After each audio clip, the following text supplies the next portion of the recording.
Okay. So in the last video, we learned how to write a factorial function, a repetitive solution. Okay. Now, how exactly this function works is that if some function calls other function, so my basic control is transferred. So in terms of line numbers, if I can explain that what is happening is once my program starts, it starts with line number 3 and then 4 and then 5 and 6, 7, 8 is executed, 9 1 is done. But once my control reaches to line number 10, what happens is after that, the next line is not the line number 11, but my control is transferred to line number 15. Okay. So after line number 10, the next line which I'm executing is line number 15, then 16, 17, 18, 19, 20. And this is done repeated time and 22, 23. Now once my control reaches 23, it again goes back to line number 10 and assign the result to variable f. And finally 11, 12, and this is how computation is done. In my program, if I call this factorial function one more time, okay, I can call do a function call multiple times. So here I'm going to calculate factorial of 3. Okay, so this also I can do. But, this time, let's suppose I'll change the value of n to 3 so that it will give us uniform result. Okay, so I'm changing value of n to 3, and here I'll pass new value of n. Okay, so this value I'm assigning and giving user. So there is 2 times function call happening. So what will happen when I reach line number 10? Okay, so the first thing which is going to happen is after line number 10, my control is transferred to 18, 19, 20, 21, and then this repetitive loop will run. Then 25th, 26th. Once I reach 26, my control will again go back to line number 10 and value is assigned to F and final result is displayed. Okay. Now next is line number 12. And once I reach line number 13, when this function is called, so whenever there is function call happening, my control will reach back to line number 11 or 18 with newer value of n. So this time value is 3. And after that again 19, 20, 21, and then this repetitive computation will take place, then 25, 26. And then lastly, my control will reach to line number 13, value is assigned to variable f, and then 14, 15. So every time I do function call, my control will get transferred to line number 18. It will run 18 to 26 and again come back to main program. So whenever there is function call, what will happen? Control is transferred to the calling function and that function is executed. Once execution is completed, then it will turn back to the caller function. Okay. So this transition happens and this is how function executes. Now, what will happen? Okay, what will happen if my function calls itself? Okay, what will happen if my function calls itself? So here, what I want to do is, I'll just modify this program. Here, what I want is, I want to just call factor function over here. Okay, and with some value, it's suppose with value 3. I want to call this factor function with value 3. Okay, and since it is with some return type, just say that you store this value to variable f. Okay. Now what will happen if I run this code? If I run this code, I'm giving some number 3. This I'm in main function. As I hit enter, my control will get to line number 16. And once it reaches 16, my code got terminated because nothing is happening in that sense. Yeah. Now the problem here is when we are at line number 16, this compiler is not so appropriate. What exactly is happening is when we are calling this factor function with value of n, okay, then the factor function is called, and line number 18, 19 got executed. But once I reach to line number 19, so there is a function call happening, okay, and this function call,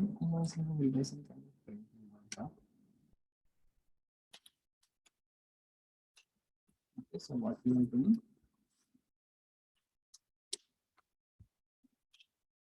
or to function. Okay.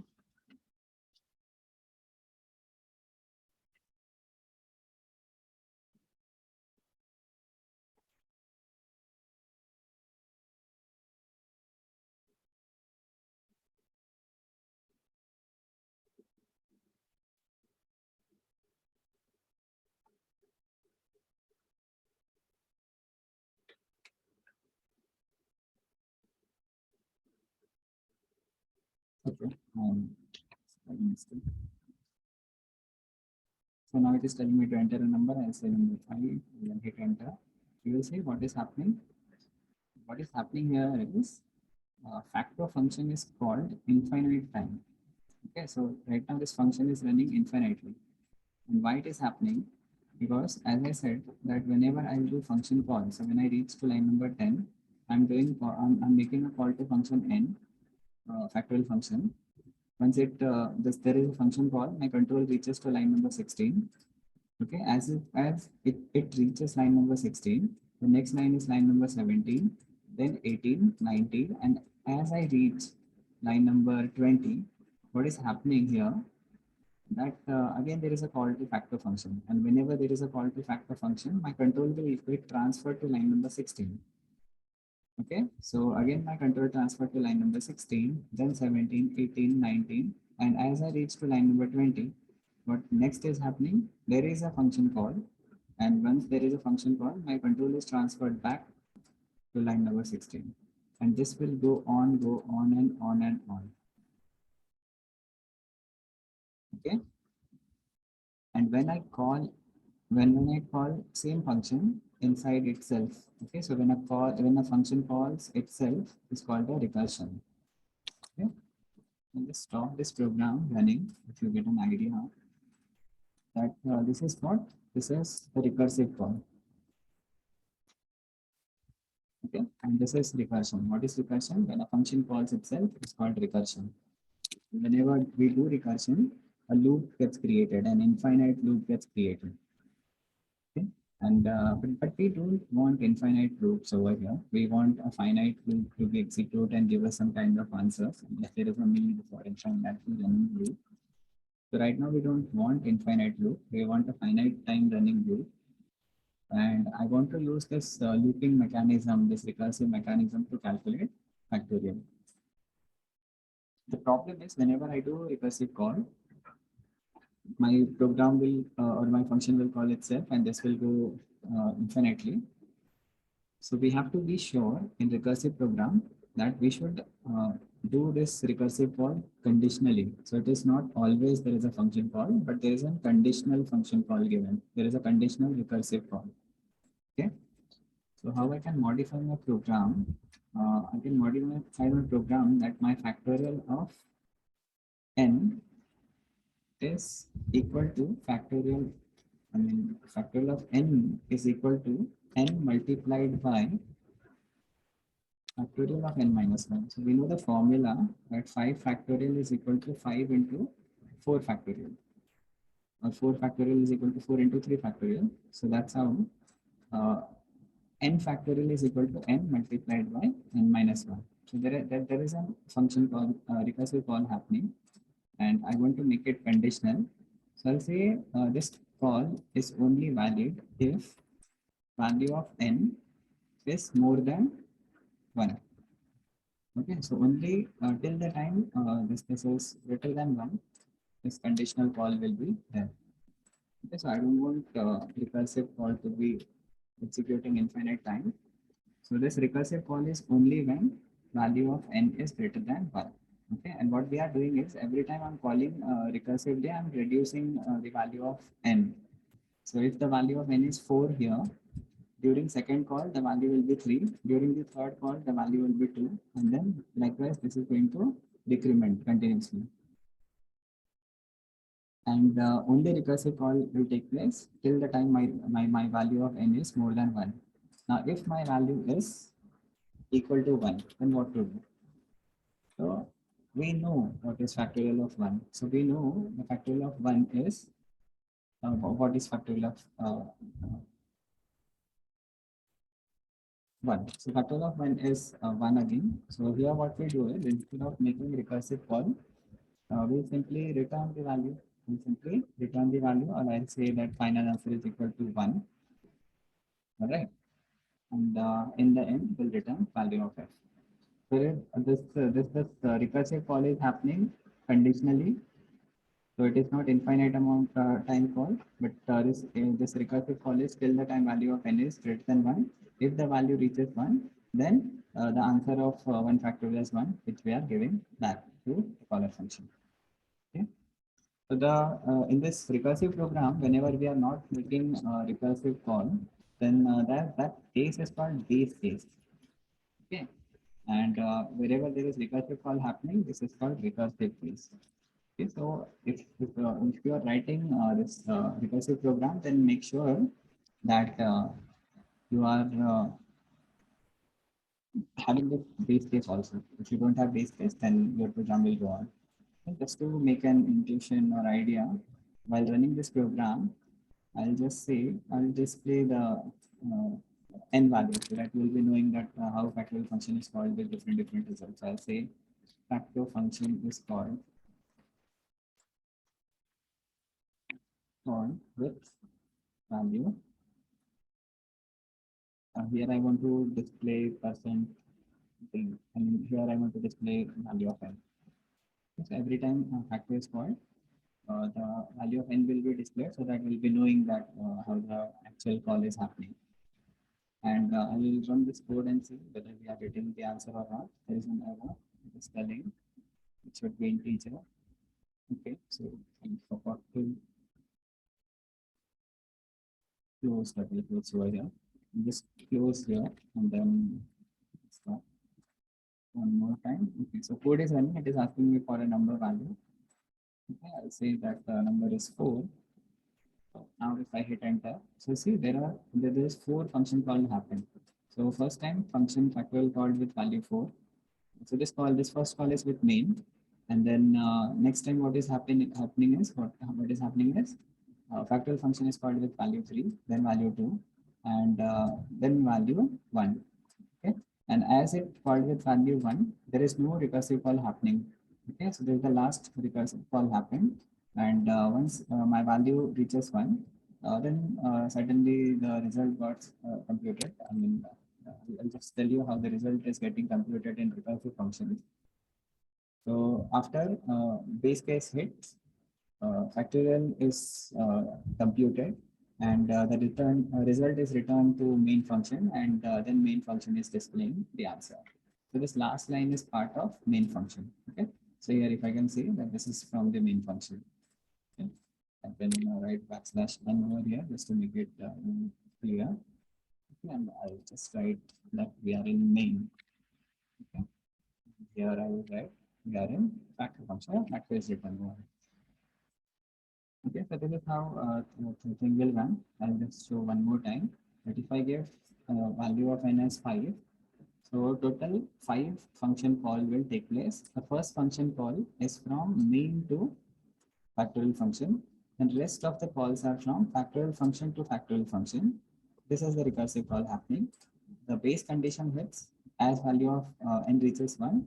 The recursive calls will terminate, and finally answer is computed. Answer is returned to main function, and then main function is printing the final answer. Okay. So I hope the execution cycle is clear. I'll just explain one more thing so that the concept will get clear to you. I'll share my whiteboard. So this is what we done, but this time what is happening in recursive case, the function is calling itself. So there is a kind of loop happening. Okay, and every time we are reducing value of n with 1. Okay, I'll just clear my board. Okay, so how code executes in recursive cases. So initially what happened is main is calling recursive function factor, okay, with value 5. Okay, so what happened here is once factorial 5 execution starts. Means factorial 5 execution started.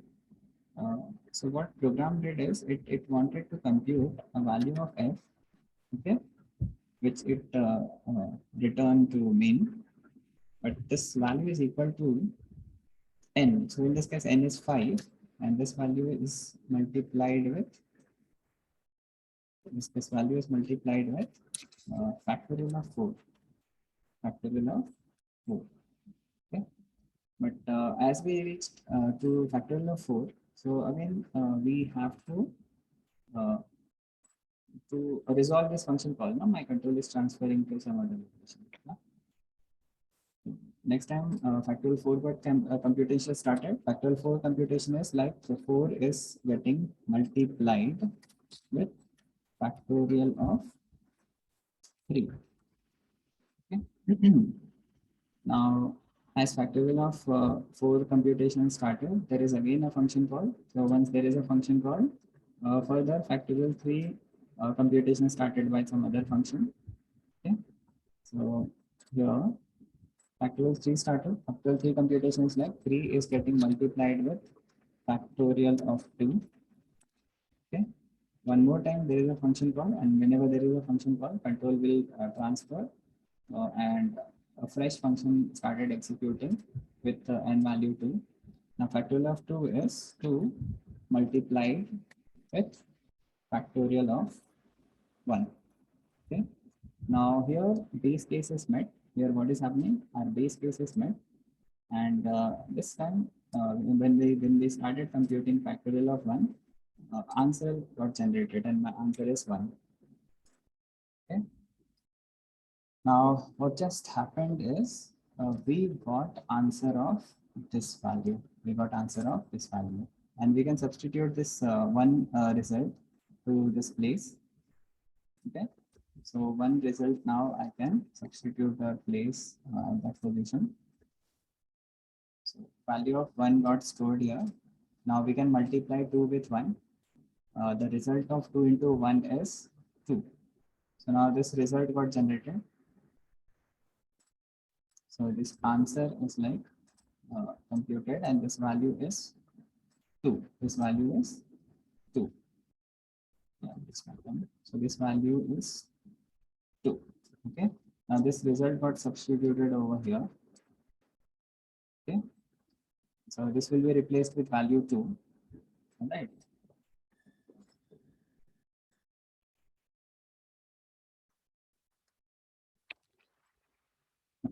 Let's understand. Now, once value of 2 will be substituted at the place of factorial 2, the answer of this is 3 into 2. Okay, so 3 into 2 is 6. The result is generated.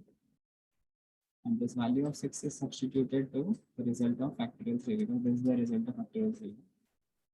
And 6 is multiplied with 4. And the next stage result is generated. 6 4s are 24. Okay. And this 24 is substituted back to factorial 4 result. And finally, the answer, finally, we are getting this output of 120. Okay. So this final 24 multiplied with 5, answer is, so this value is 120. Final result is 120. And the answer of 120 is computed by factor function and returned to main. And it returned to main, and then main is printing to the user. So this recursive trace is getting generated once we create the functions. Okay, so this is recursive trace. Okay. So all recursive program executes in this fashion, where there is a frequent function call happens, and it checks for base condition. Once base condition met, there is this reverse backtracking kind of thing happens, which produces intermediate results of the intermediate function calls. And once it reaches to the final function call, the final result will be generated. Now, whenever we do function call, So what happens is there are a lot of intermediate functions are present, or whenever we do function call, the control of processor transfers to some other function. Now, once this processor completes the function call part, it again comes back and completes the remaining function calls which is pending at their end. Yeah. And in order to do this thing, no, what processor is using a special kind of memory which we call stack. Okay, so processor is using this stack memory. So stack is a kind of data structure which can be used to store something, and the storage works in such a way that there is only one end for input and output. So this is the only end for storing the value, and this is the only end from where we can return the answers, or we can get the value first. So what happens is if once function main is executed and it is like not fully done, no, it is half complete. So when my function is half complete and control is transferring to some other function, so this stack comes up and it stores the pending function. So it will store that what is the current state of main, and it will say that once control will come back, now just check the stack, and whichever is the function on the top, you can execute it. So processor stores main function in the stack and just transfers their control to the new function, in this case factor of 5. Now once factor of 5 is executing, so there is again function call happens. So what my program will do, or processor will do, it will save the remaining state of factorial 5 in the stack and go to compute factorial of 4. Okay, so this time uh, factorial of 5 is stored in the stack.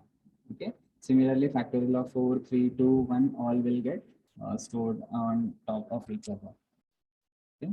So I guess in this case, factor of 2 will be on the top, because after factor of 2, there is no further call happening.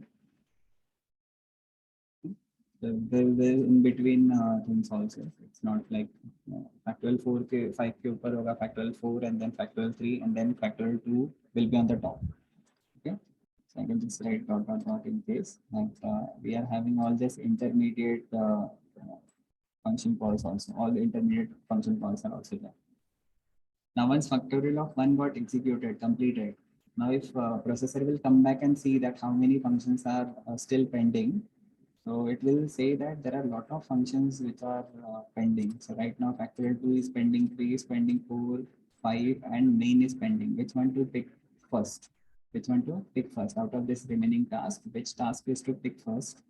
So in this case, the stack memory will help us, or the stack will help processor to select that which process or which function to pick next.